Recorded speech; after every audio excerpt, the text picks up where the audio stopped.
Good morning, everyone. I got 8 o'clock on Thursday, June 19th. Glad to finally know what day it is. It's been a blur lately. Thanks for joining us. Today's segment has been approved for one Illinois CE credit for NABIP members. So please make sure you answer poll question number one, and that can be done by locating the chat feature in Zoom. You'll go into chat, give us a hi, hello, and you'll need to make sure that if your full name is not being displayed, if for some reason it's your phone number, you'll need to type your full name and your NPN number. That helps us with filing the CE a little bit easier. Thank you again so much for joining us. It's 8 o'clock again. We're going to jump right in here. Um, Today's segment is sponsored by Emerson Rogers. So thank you so much, Duke Bader and Marcellus, for sponsoring us. Um, we appreciate you guys so much. I know I work with them on some of my lines, and they're fabulous over there. So um, be sure you give them a shout out. We've got our standard agenda lined up for us today, and we do have a guest speaker, Heather John. She's our Region 3 Awards and Member Recognition Chair. So we'll be going probably about 45 minutes today. We've got a reminder also showing on the screen that on Thursday, August 7th, we have a NABIP Illinois State Symposium. And I'm looking at my notes over here, and there's just too many notes for me to cover in this short time here. So that's why the team really felt like having a state symposium was a great option. There's a lot of disruption going on in our industry, and we have tons to talk about. There's a lot of updates. Lessons learned, things to keep your eyes on, advocacy, measures that we're taking at NABIP and also need your engagement on. So rather than send 1,000 emails, again, we really felt it was valuable to put together this state symposium for August 7th. We've invited the Get Covered Illinois team to come speak. So for those of you who are participating in the individual exchange, we are transitioning state-based exchange. So for 2026, we will have a new platform and software. We've invited folks from Get Covered Illinois. Plus, we have our own NABIP broker volunteers who sit on the board, advisory board with Get Covered Illinois. So we'll all be there as well to talk through some of the ins and outs and things we've learned. We've been talking to others in the same position, serving in similar positions at other NABIP chapters in different states that have used state-based exchange and use this particular vendor. So again, lots to talk about. We will not only just be talking about individual under 65, but we will be talking about group. TJ Bullock has put together a great segment on group and Medicare. So you got all your ledge updates coming. We've got an agenda draft put out there for you to take a look at. If you go to our website, nabipillinois.org, you can click, go to this symposium, check out the registration form, sign up. We need you there. $35 for NABIP members, in person or online. Of course, we'd love to have you there because, again, there's so much valuable conversation to be had. And I know some of you logistically, it just doesn't work out to come to Plainfield, which is up by Naperville. But again, we want to make sure we have you there and that our voices are heard. So anyway, moving on. Again, we've been approved for one CE credit for today's segment. You need to answer both poll questions in the chat feature to get credit here. And with that, if I could have some of you please unmute and help me unmute and stand for the Pledge of Allegiance.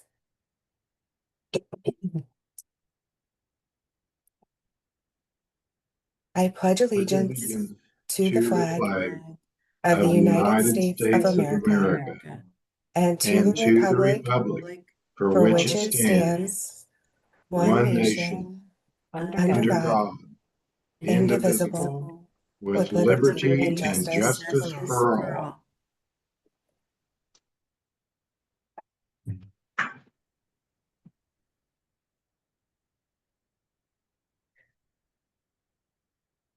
Okay, perfect. And we've got a quick reminder here that today is the last day for our NABIP Illinois members to vote.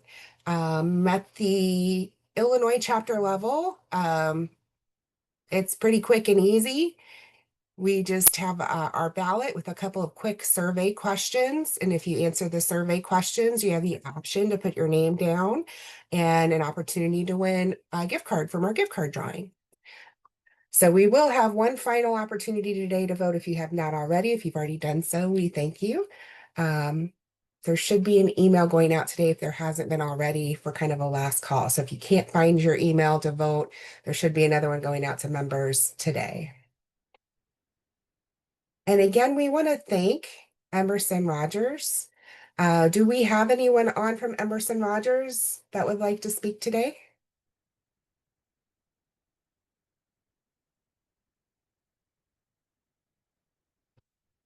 Well, again, be sure to thank them. Marcellus and Duke Bader, they do so much. Duke does so much to help out, and we do appreciate their sponsorship. And with that, I will hand the reins over to our legislative team.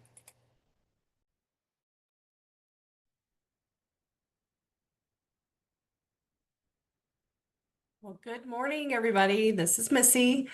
I do not see Evan on the call this morning, so I think, Sarah, what I'll do is share the same presentation that I did last week with our chapter meeting with all of those updates, if that's okay with you.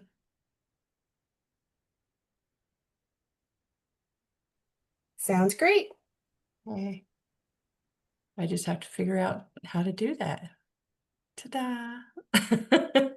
Missy, I'm on here too. I can help fill in some spots if you need. Thank you. No, that'd be great. I don't know if you caught my slideshow last week, but you'll catch up. I'm certain of I imagine. it. Okay, almost there. Sorry, folks. Okay, so you should see my PowerPoint there, and I'll probably just keep this the way it is. Hold on just a moment. Sorry. Okay. So we'll jump into the federal side first. All of the talk over there is about one big, beautiful bill and all of the changes that it brings. There are several, not just on the healthcare side, which we'll focus on, but in as far as tax cuts and spending, changes to Medicaid, adding billions of dollars for defense and raising the debt ceiling there, and the potential impact on the economy. For the impact on the health insurance coverage, the CBO is projecting millions of uninsured Americans. Medicaid will drop by 8.6 million, so that's a large chunk of that number of uninsured. 5.2 million due to new work requirements under Medicaid. New eligibility verification, increased fees, provider tax caps, bans on gender affirming and abortion care are restricting access. Additional work requirements, as we talked about, and document checks are threatening access for low-income populations. According to the Kaiser Family Foundation in Illinois, we're projecting to increase the uninsured population by roughly 500,000 people, about a 4% average change. It can vary, of course, there's a lot of uncertainty around these numbers. These are all just estimates, of course, but increase would be 440,000 here in Illinois. About 57,000 of those would become uninsured due to changes in the ACA.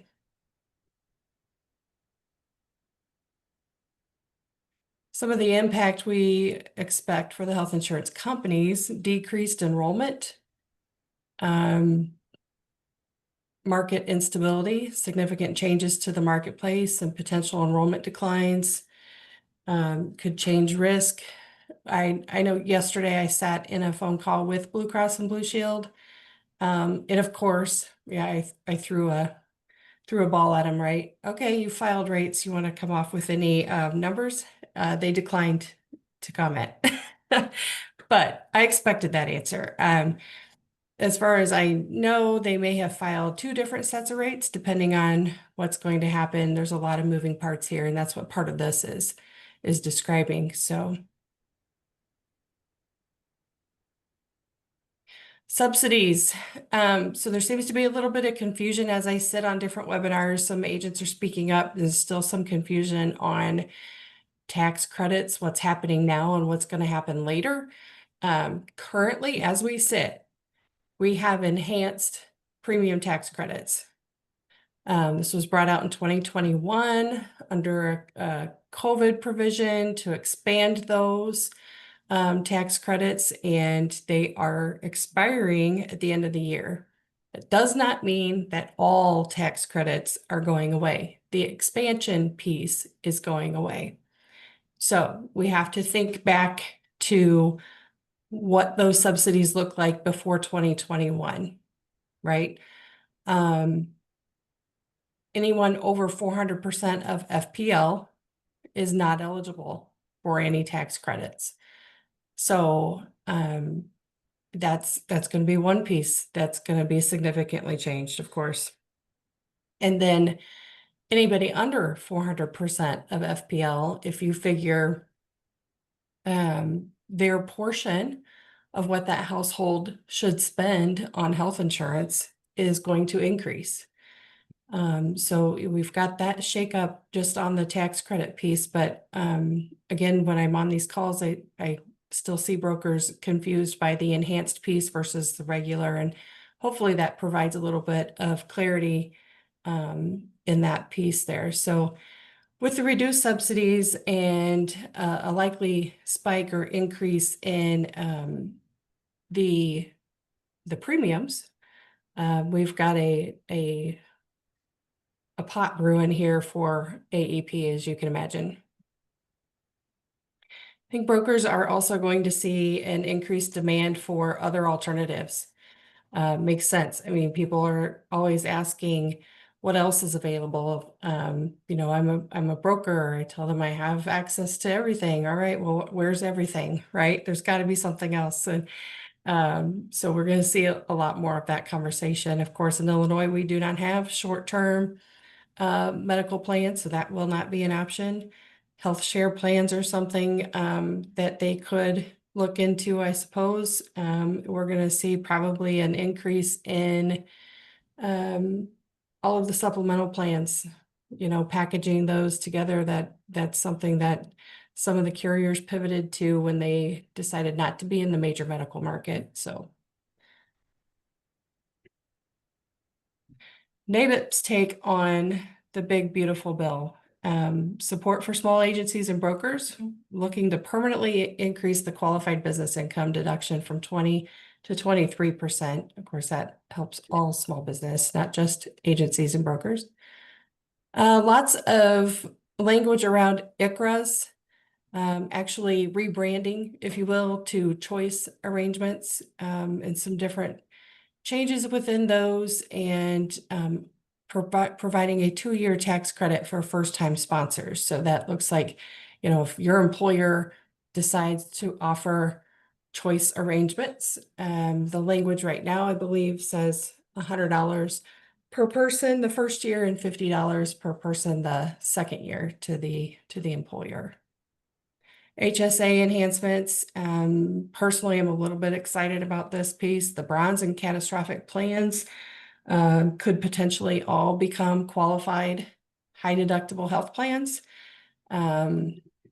And maybe some of you up north have more options, but I know down here where I'm located, I have one HSA on exchange and it will be gone at the end of the year as it's a health alliance plan. So Always been a big proponent for HSA plans, so I'm excited about that piece.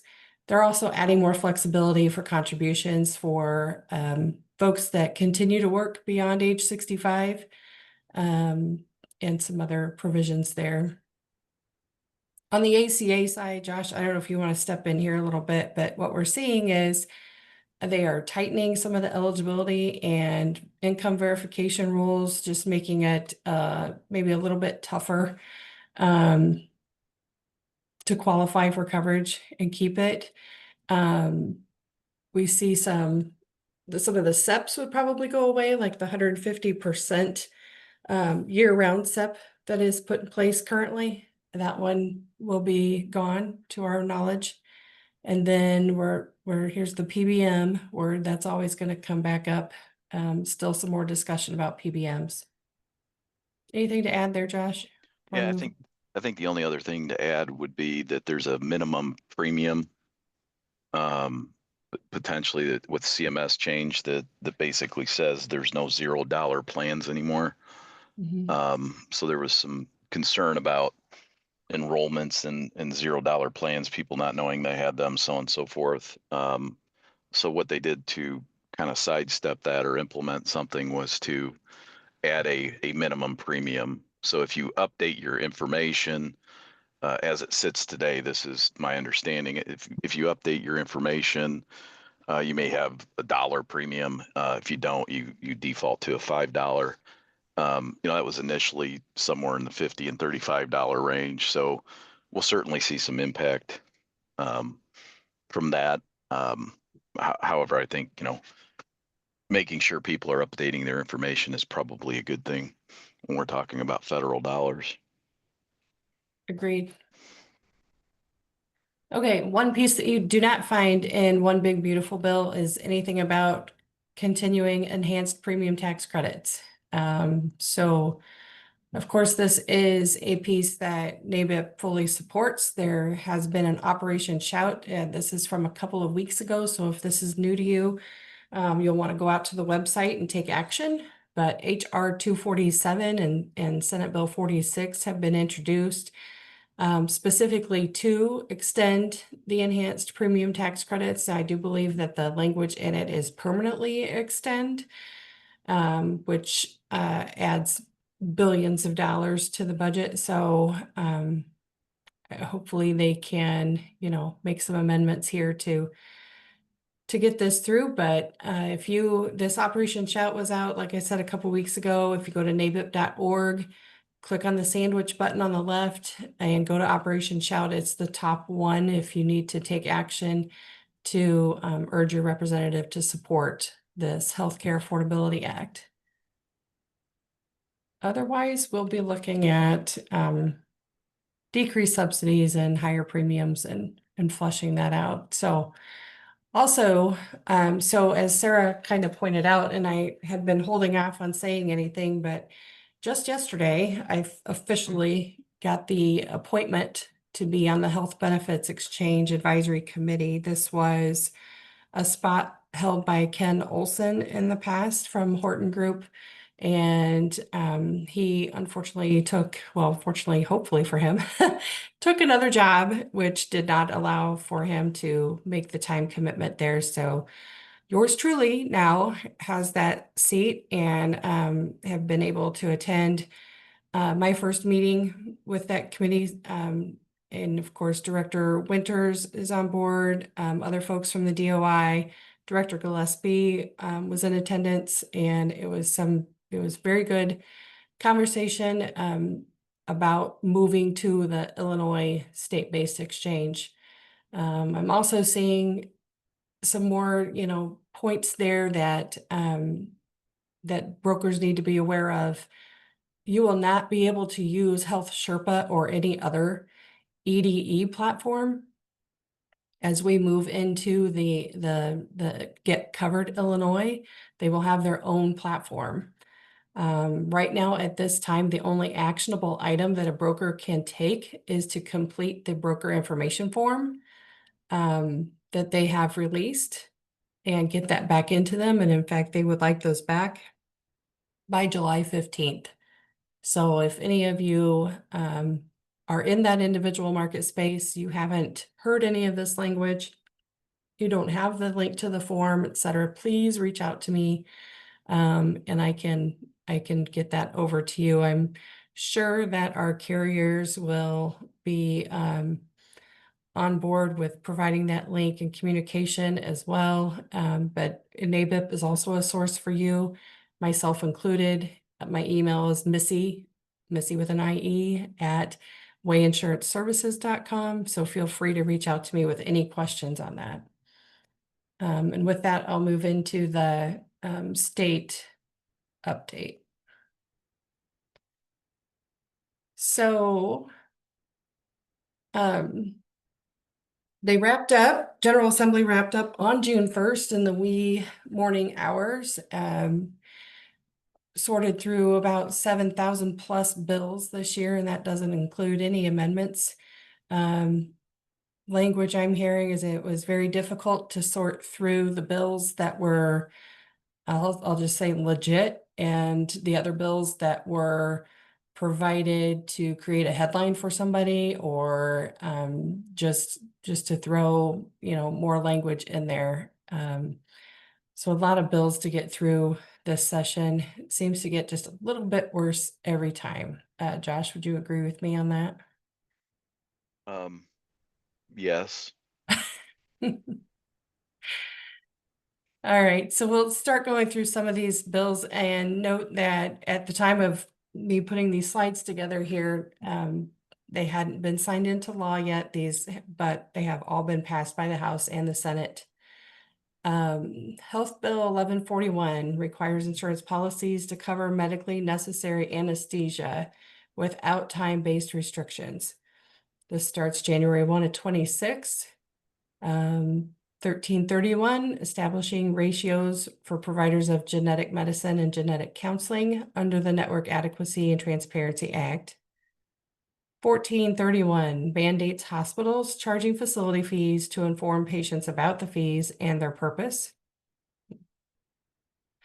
1577, excludes student health insurance from dependent parent coverage requirements.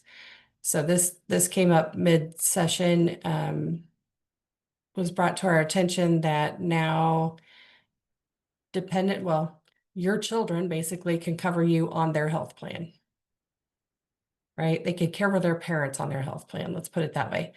The parent has to be a true dependent on, the child for 50% of their support and so on.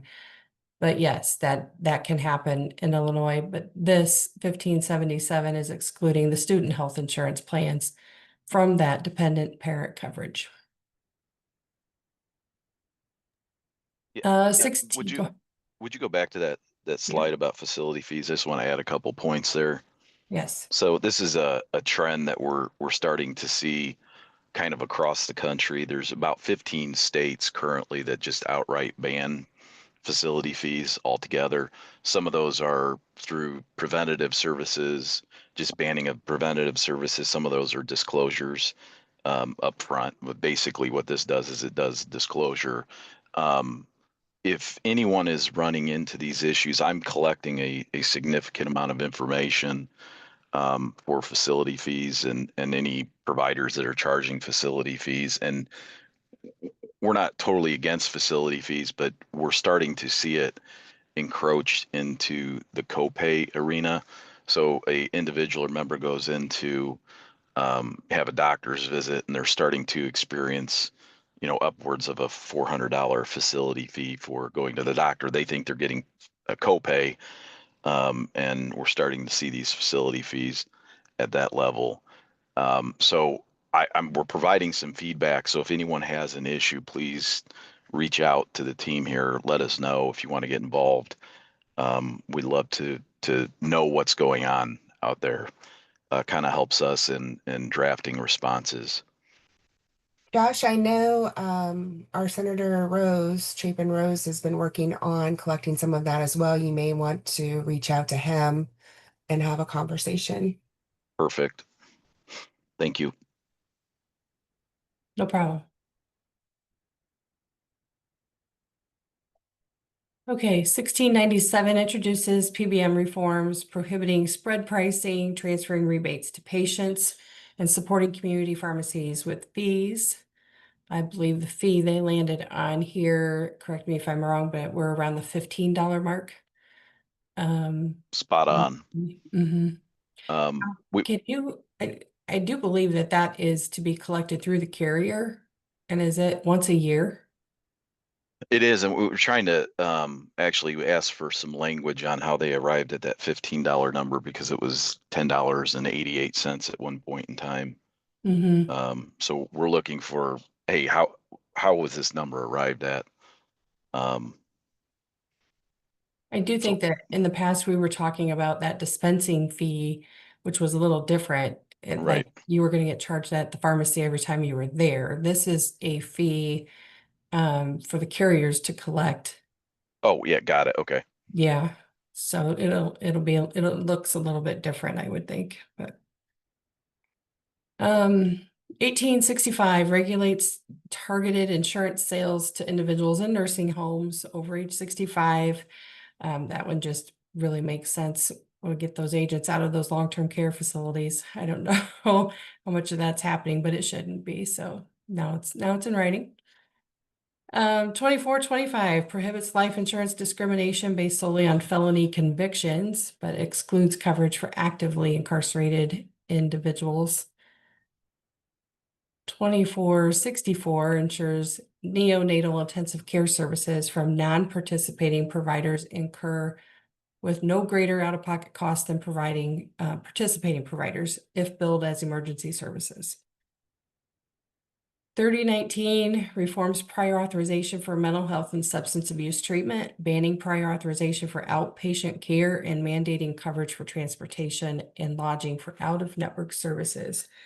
So this is building on, in sessions past, we've had a bill passed to remove prior authorization for inpatient mental health stays. And then as the sessions go on, you'll see, let's take it a step further and then a step further. So that's kind of how I explain what's happening here. There's more, let's get rid of the prior authorizations and it just keeps expanding to expand the language session after session. So 3248 requires coverage for laser hair removal as prescribed medical treatment for conditions like body dysmorphia, polycystic ovary system, and others. I am thinking, I need to double check this, that I was thinking there was an amendment to remove actually the language, the names of the conditions and change it to just medically necessary. So I apologize. It might just be medically necessary laser hair removal, which I would find to be debatable, but 3489 expands pharmacy services to include dispensing emergency contraception and updates the public aid code to cover these services. 3756 introduces a special enrollment period for uninsured individuals through the Illinois Health Benefits Exchange's Easy Enrollment Program. I will mention that I found this early in the year when I was helping my son file his taxes. On his Illinois state tax form was a question about whether he was insured or not. And did he want information on becoming insured? And it was just a simple yes or no question, but I thought, where is this leading? And then a month or so later, I see this bill introduced. So that's what is going on here. So there'll be a question on the tax form. If they mark yes, state of Illinois then issues a letter to that uninsured individual, and that gives them a SEP or a special enrollment period in a 60-day window to enroll in coverage from the date of that letter. So, and this will be Illinois specific. It would not, this is not federal. Russell, I see your hand. Chime on in. Well, my question lies in the definition of the easy enrollment program. Mhm. And that information's given over to the Illinois exchange, but who's handling the enrollment? Yeah, are they then going to send that to a series of navigators claiming that these people are in an underserved market and therefore excluding or circumventing the broker? Is Mhm. it sent to a broker that's like their on-demand program that's within 5 miles of that zip code or address of that individual? I mean, my concern here is a number of individuals coming between April 15th and or what's the next one, September or August, when they've filed their extensions or got it done on April 15th, and we see a rush of people to, oh, wow, you mean I can get coverage? And then the state saying, well, this is why we have to maintain a navigator program to cover all these underserved markets because clearly the brokers didn't get to these people in time. So, you know, Mhm. I'm just trying to protect the brokers' access to the information. The other one is that checking a box and they getting a letter in the Mhm. mail. Right. You know, what are we doing here to establish this SEP uh, conditions? I mean, we had that before and saw the impact in the market where there was no verification of a true SEP, and we had individuals on a call center, um, whether they were government employees or a broker call center saying, oh, well, you know, if you changed your cell phone carrier, that's a SEP environment. If you changed your email or your telephone number, that's a SEP condition. Let me get you coverage. So I just see a series of abuses. I also see the broker being sidelined in the process. I appreciate that. Yes. So a couple things.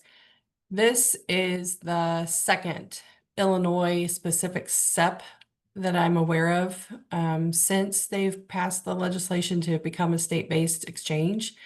You've got this one, and then you've got the pregnancy SEP also. So, and I know that the department is, I'll say excited about these, of course, being able to create their own SEPs that they see as making them more flexible than the federal program. I am right there with you as far as, okay, well, how are they going to be handled? I think the answer you would get right now is there are 3 avenues. There's going to be a Get Covered Illinois call center. There'll be the navigators and there'll be the brokers. But how those actually funnel out to one of those 3 entities is absolutely a question that I can take to the group and get an answer on. Not a problem, and I can relay that back to everybody on the call.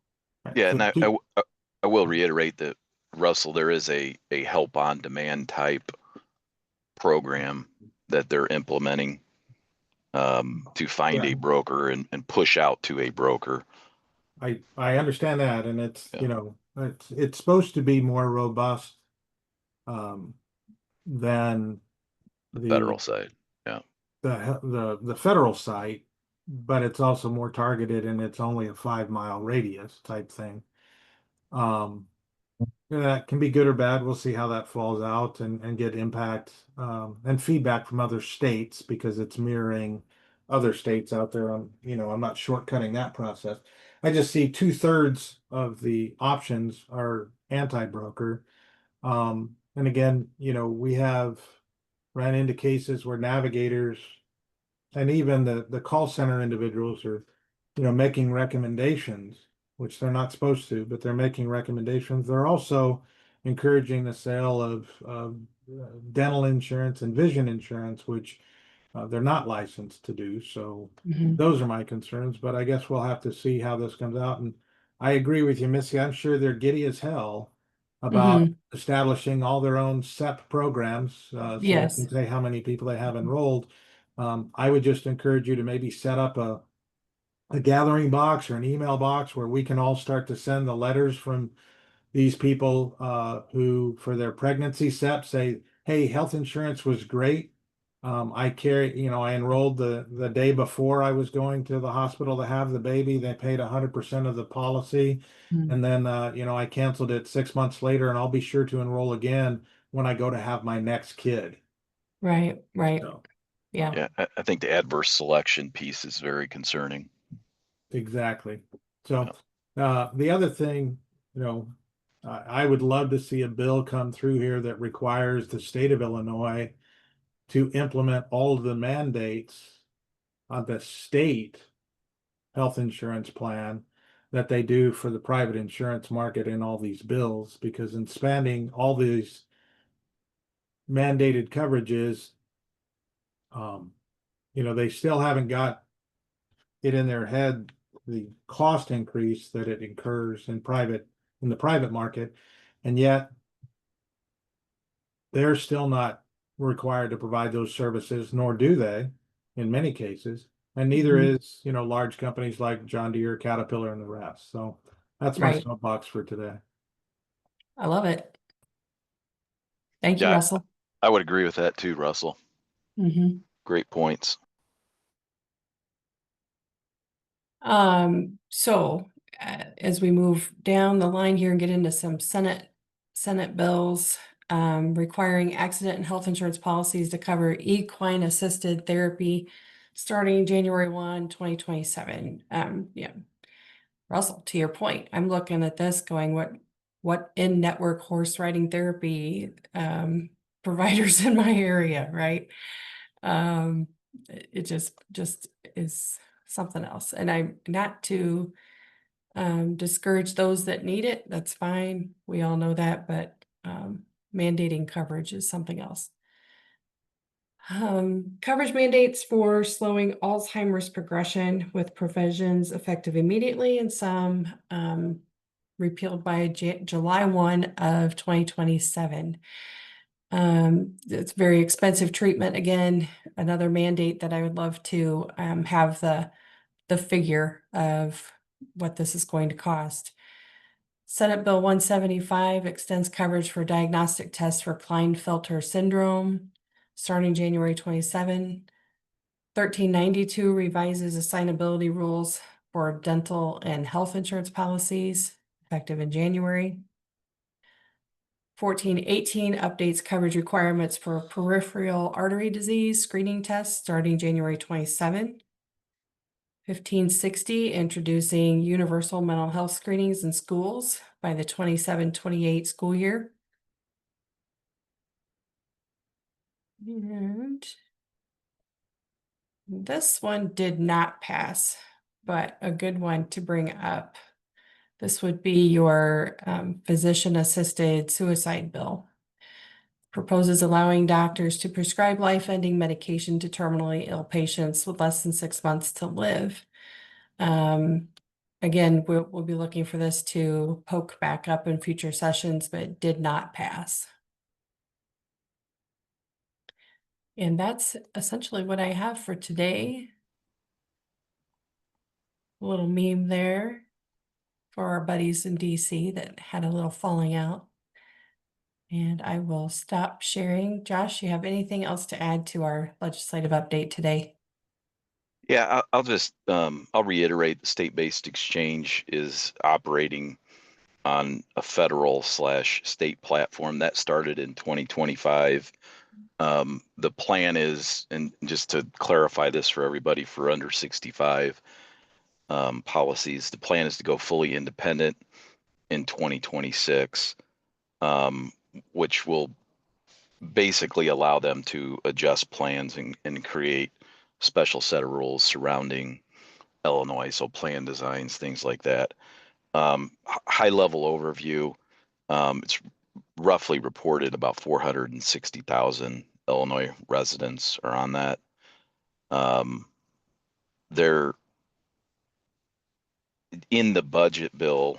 There was also a health benefits for immigrant adults program that has been eliminated, and that was roughly about 33,000 enrollees, mostly I believe in Medicaid. So July 1, there'll be about 30 to 40, somewhere in there, 1,000 people looking for coverage, health benefits for immigrant adults.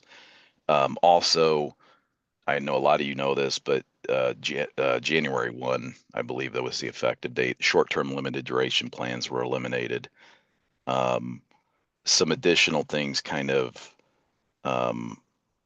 potentially coming up. I don't think you hit on HB 5395, I believe, which the prohibition of step therapy prior authorization. That did actually pass the House. It's sitting in the Senate. And then there was another one, out of network protections, which I think was HB 2464, that prevents health insurance from charging out of network rates. That again passed the House, not the Senate. Yeah, the only things I'm showing have passed both. Right. Yeah. But I just want to bring that up because Yes. those are things that we're kind of paying attention to, and I thought that wasn't in there. Sure thing. So I think we're keeping a pretty close eye on the HB 5395. That would obviously, without step therapy, without the ability, I mean, really one of the biggest drivers behind that is I'll use Stelara. I'll pick on Stelara for a minute. There's about 7 or 8 biosimilars available, and Stelara is about a $35,000-$40,000 a month drug. The biosimilars are somewhere between the $3,000 to $7,000 range. So obviously there's some significant cost savings by looking at some of that stuff.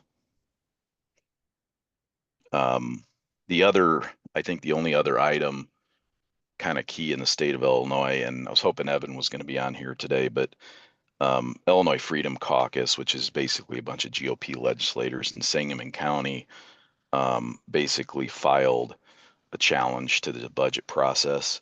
I believe that hearing is scheduled for July 3rd. So if successful, that challenge could invalidate the budget that was basically passed today. So we will see what kind of happens there, because that could include Medicaid expansion, and then additionally get covered Illinois funding as well. So more to come on that. I think we'll find out probably middle to end of July on that hearing. Okay. Okay, that's all I got. Thank you for joining us today. I appreciate it. Missy, we've got a question for you. People would like you to share your email in the chat so that they can ask questions and feed info to you as it comes in. Absolutely. Yeah, and I would also add that, Missy, congratulations. I don't know if I've told you that before publicly, but congratulations on your appointment. Thank Missy you. is our voice for state-based exchange. So as she puts that email in there, please reach out to her. Yes. Let Give her me your know what feedback. concerns, Absolutely. feedback as we move forward here.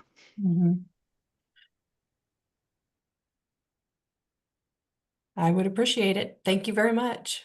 Thank you both so much. We obviously have a lot to talk about as things progress, and we appreciate you guys volunteering and spending so much time engaging and then again keeping us updated on what's going on and any action items that you need from us. So thank you so much for that and for your new appointment, Missy. I am screen sharing, so if you want to hear more and have updates and deeper dives, again promoting our Thursday, August 7th State Symposium in Plainfield. Robert Slayton will be our MC and hostess with the mostest. He had one of his launch parties at this venue. It looks beautiful. It's right off Route 66 in Plainfield. Antique motorcycles, vintage camper, very, picturesque. You bring your camera, right? Take some photos for your professional social media pages, folks.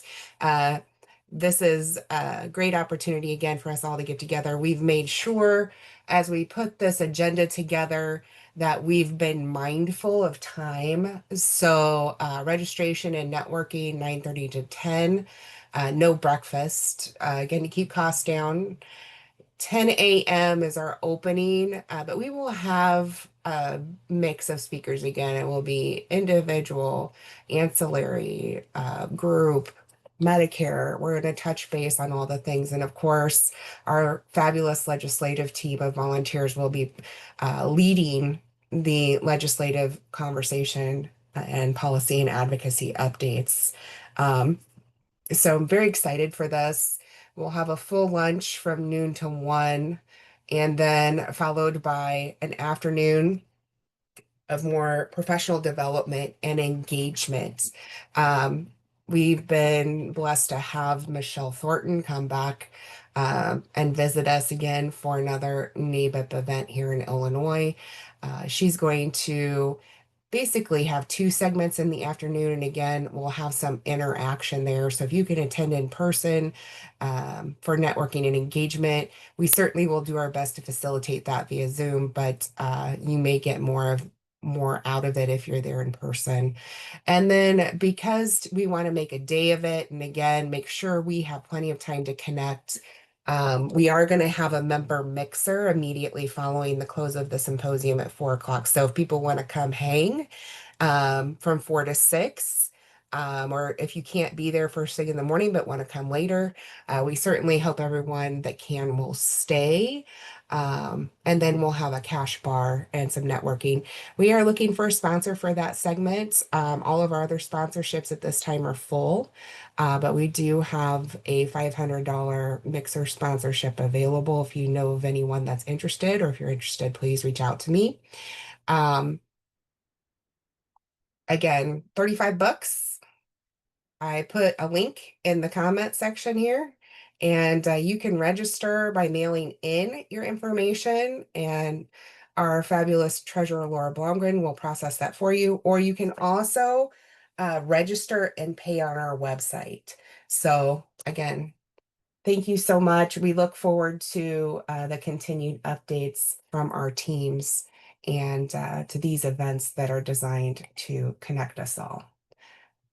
So with that, I would like to introduce our featured speaker, guest speaker today, Heather John, who's also from Missy's office. Heather, can you hear us? Are you with us? Yes, I'm here. Perfect. Would you like to screen share from your side or my side? Could you go ahead and do it? I cannot get Yeah. logged in for some reason. I don't know what's going on. No worries. Yeah, we're all in this together, right? Tech I problems promise to be- are a thing on the regular. We all know that. So Right. welcome again, and I'll Yeah, let thanks you for go having ahead. me. So I'll be mindful of everyone's time. I promise I won't take up too much. We're just going to go over a few things on member recognition, awards, and best practices. Most chapters, I know in Illinois anyway, tend to follow the landmark and pace setter outlines. It's pretty much a guide for what chapters should be doing to have a successful year. So what these awards do is they recognize state and local chapters for outstanding achievement in various categories like chapter management, events, communication, legislative activity, membership, and more. These awards are issued to the top 50% scoring chapters, whether it's state or local chapters, and there's categories for tiny, large, medium. So everyone has an opportunity, regardless of the size of the chapter, to get included on these awards. So here is how we do that. Next slide. So strategic planning and operations. This is probably one of the biggest pieces of all the awards. How you submit documentation for awards is based pretty much on your meeting minutes from board meetings. So every time you do something within your chapter, like an event, your legislative activities, whether it's emails to your representatives or meetings, you want to put all of that in your meeting minutes. AI is great to use for meeting minutes, but it sometimes doesn't pick up everything that's being discussed. So when you are pinpointing something in an award, you want to make sure to indicate that in your meeting minutes. A huge one is a website overview. So if you don't talk that if you don't put it in your minutes that you discussed that, you don't get points for it. So it's very much keeping your chapter on task, and sorry there, my internet is dropping. Do you guys still hear me? Yes, I can still hear Okay. you. Okay, good deal. So you want to align your chapter activities with each of these categories. Next slide. Self-assessment and accountability. You want to track and measure your chapter's progress regularly. So at your board meetings or at meetings like this, you can talk about how much membership has increased. Once again, maintaining your records and reports of everything is detrimental to any kind of award submission. The system provides built-in accountability, helping chapters avoid disorganized operations.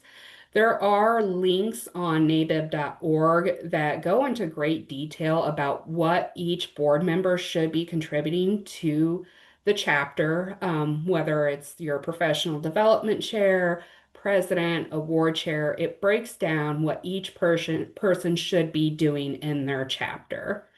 Next slide, please.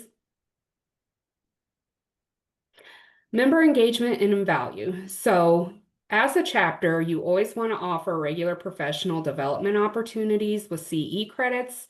That is one thing NABIP is based around. It's offering the continuing education for each of their agents.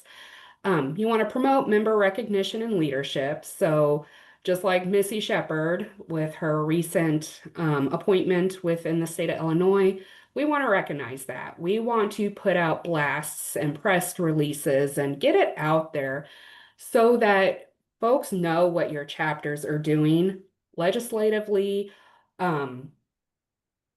It just gives, I can't think of the word. It brings value. It shows what you are doing. So you want to put out these press releases, let everyone know what your board members and NABIP members are doing. That's why you get so many emails from us and social media blasts. It boosts member satisfaction and retention, which is key for a strong chapter. Next slide. Visibility and advocacy. You want to be visible in your communities. So whether you're doing health fairs or going to help with food banks, things like that, you always want to advocate effectively at a state and national level. It enhances your chapter's reputation and influence. So once again, putting us out in the front, showing everyone who we are and what we are doing is one of the most important things any chapter can do locally or state level. Next slide, please. Motivation and recognition. So everyone loves to be recognized for what they are doing. And once again, that is what the awards chair or member recognition chairs are doing. We're wanting to motivate board members and volunteers to meet high standards. It creates a sense of pride and accomplishment if awarded, and it attracts new members and leaders by showcasing success. So by putting that Illinois is a blue ribbon recipient, people are going to wonder what that is and what that entails. And it can attract new members if you see that someone in your area is constantly getting awards. Best practices for using the award as a guide. You want to assign board members specific award categories to ensure accountability. Once again, if you ever question that, you can always reach out to me, or on the last slide, there is links. It shows, like I said, what each board member should be doing. You want to maintain a shared calendar and point tracking sheet. So I know everyone knows Sarah is huge on Google Drive. You can access pretty much anything that you need within the state in the Google Drive. Once again, whether it's local, state, or regional. You want to use the award form to benchmark your chapter against other top performers. I do that. So I judge awards nationally. I can't judge my region because just conflict of interest. So seeing what other chapters are doing, I bring that back after award seasons wrap up and we kind of go from there. Illinois does kind of lead the industry in the awards and what our chapters are doing. We are very much involved. So you want to schedule quarterly reviews of progress and adjust tactics as needed. A lot of you will start hearing from me towards the first of the year saying what we need to finish up, what we need to do, just so that we can get those awards submitted on time and completed. Next slide, please. So here's just kind of a breakdown of what you can be doing with each of these sections. So NABIP events, that really is just what members are doing as far as attending the national events like your CapCon, annual convention, things of that nature. Chapter management, you want to have your strategic planning sessions with your budgeting. You want to have your board meetings and minutes. You want to go over your bylaws pretty often. I wouldn't say yearly, but still pretty often. Meetings and events, you want to host conferences, fundraisers, networking events. You don't have to do everything that's outlined in the awards. You can pick and choose. If you cannot do everything, I would suggest picking something with higher value on the points section. So like the symposium, that is huge for a state to host. Legislative activities, attending your in-district meetings, advocacy campaigns, participation in state lobbying. So every March we go down to Springfield for our Day on the Hill. Love to have more people come to that within NABIP. Membership, you want to have recruitment campaigns, retention strategy, diversity efforts. So hosting those campaign drives, that is huge within NABIP. Professional development, so offering those CEs, certification programs, and speaker events.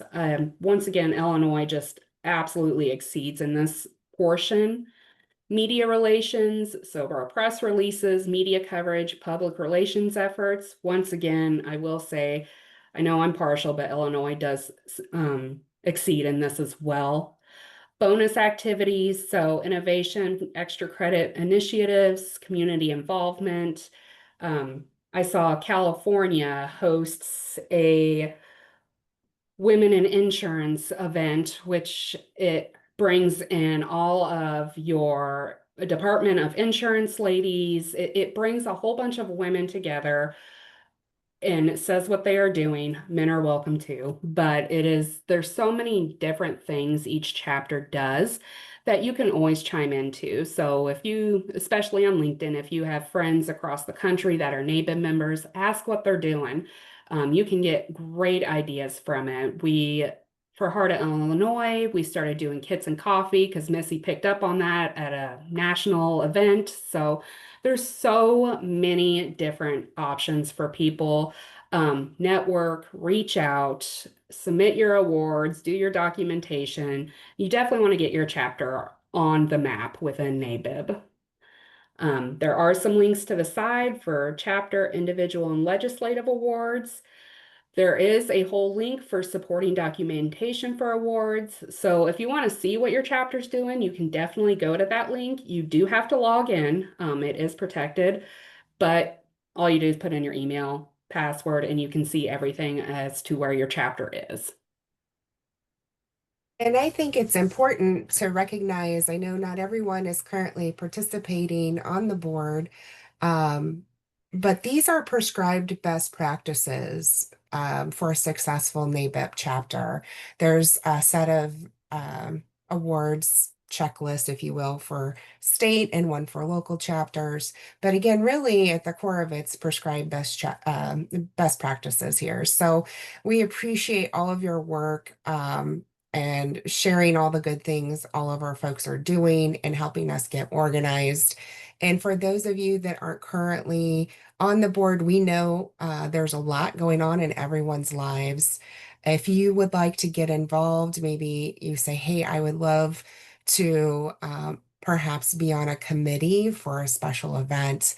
I'd love to help with press releases or edit the newsletter, whatever you feel would be valuable. We'd love to hear from you. Please reach out to us. I'm happy to get you plugged in at the state or local level, or even regional now. So thank you so much. Heather, can you drop your email in the chat as Yeah. well, in case there's follow-up questions? Yeah. Do we have someone from Suburban Chicago Leadership to share your upcoming events?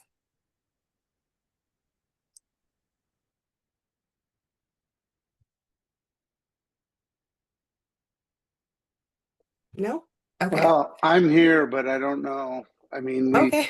we're just doing our installment in July with the meeting.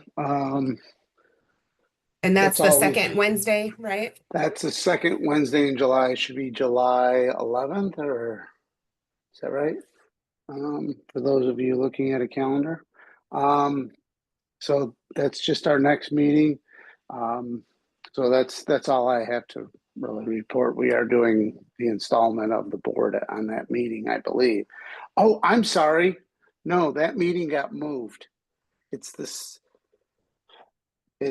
third Wednesday because we had an issue with the new president being there to be installed. So it is the 16th. Can you hear me? Yeah. It's Holly. Okay. On my driving, I had a hard time trying to turn that on. So it is July 16th. Yeah, thank It you. is our installment.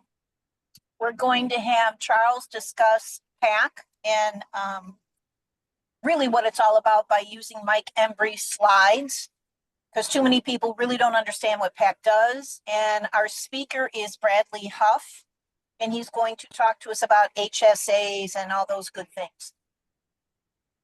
Thanks, Holly. Perfect. Thank you both. Heart of Illinois, Missy and Heather again are heading our Heart of Illinois Medicare Summit. So these gals are busy. Do you want to share a little bit about what's coming? Yeah, Heather, chime in too, but our Medicare Summit this year, we have really knocked it out of the park for sponsors. So looking for membership to turn up, and there's going to be a lot of great content there.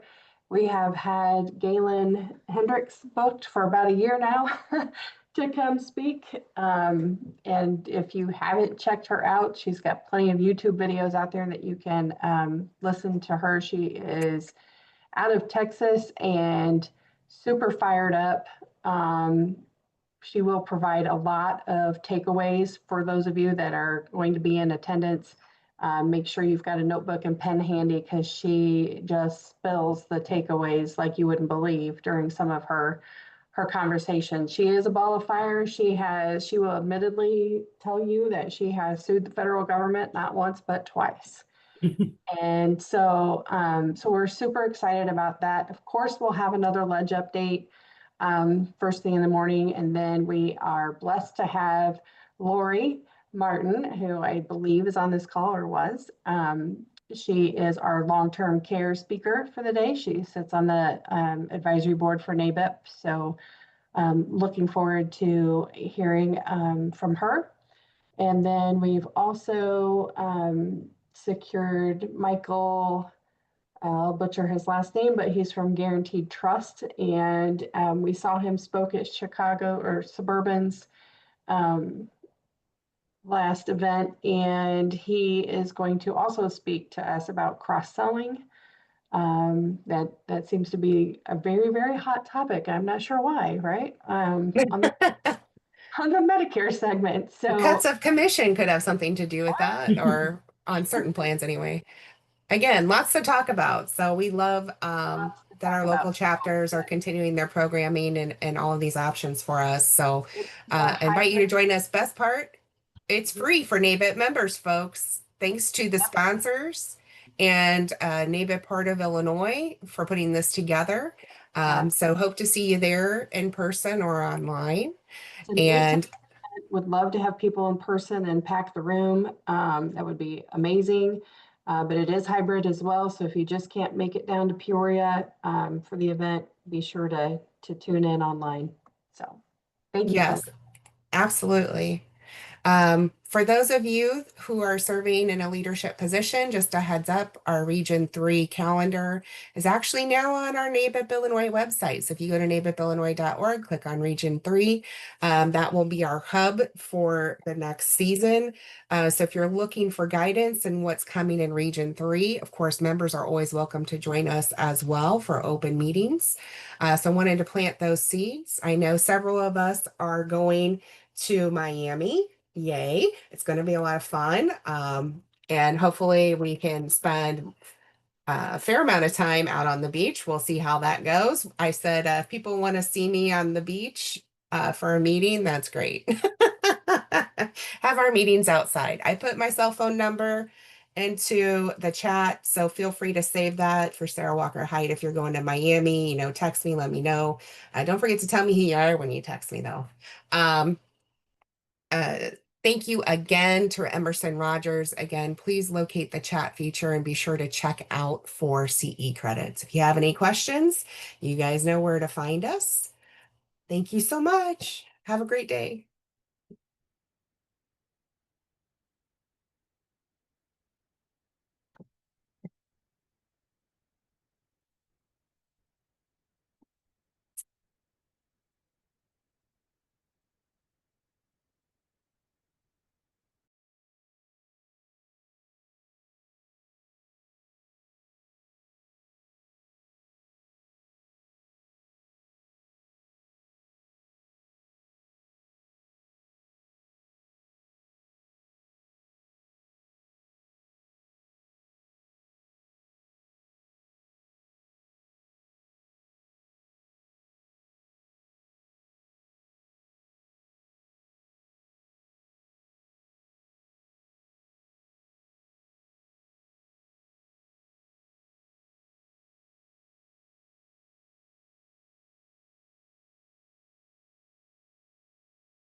All right, I'll give everyone one more minute to check out for CE credit in the chat. TJ, I'm not sure if you've checked out yet. If you have, I apologize. There you go. Ken, I see you're there. Eileen and Wendy. Oh, yep, Eileen, thank you so much. And Wendy, I don't see that you've checked out yet. I apologize if I'm missing you. I'll give you just a moment here before I turn off the recording. So last call for anyone that has not yet checked out in chat for CE credits. Hi, Wendy. I understand. We're all multitasking, right? Yeah, that's all we need is a note in there. Have a wonderful day, you guys. Thank you.